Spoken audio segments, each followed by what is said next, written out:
Humina ang bagyong Emong bilang severe tropical storm. Huling namataan ang sentro nito sa vicinity ng San Isidro, Abra. Update ng Pag-asa.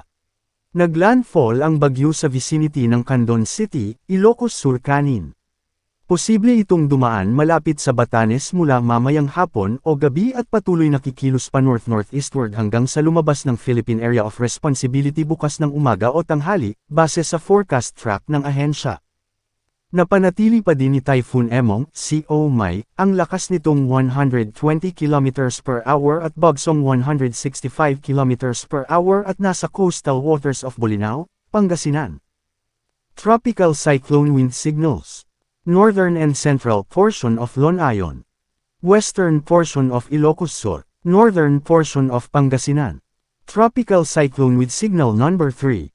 Southern portion of Ilocos Norte, Lawag City, San Nicolas, Sarat, Dingras, Solsona, Nueva Era, City of Batac, Marcos, Paway, Curimao, Bana, Pinili, Badok. Rest of Ilocos Sur. Rest of Lonayon. Western portion of Apayao, Conor, Cabugao, Calanasan. Western portion of Kalinga. Central portion of Pangasinan. Abra. Western portion of Mountain Province. Western portion of Benguet. Extreme northern portion of Zambales. Tropical cyclone wind signal number 2. Rest of Ilocos Norte.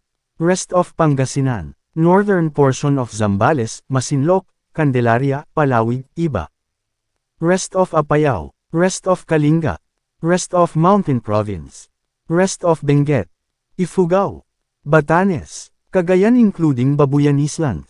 Northern and western portions of Isabela. Northwestern portion of Quirino. Western and central portions of Nueva Vizcaya. Northwestern portion of Nueva Ecija. Northern portion of Tarlac Moncada, Paniqui, Camiling, San Clemente. Tropical cyclone wind signal number 1. Rest of Isabela. Rest of Quirino. Rest of Nueva Vizcaya. Northern and central portions of Aurora. Rest of Nueva Ecija. Rest of Tarlac. Western and central portions of Pampanga. Northern portion of Bataan. Rest of Zambales. Paalala, posibleng magbago ang track ng bagyong Emong.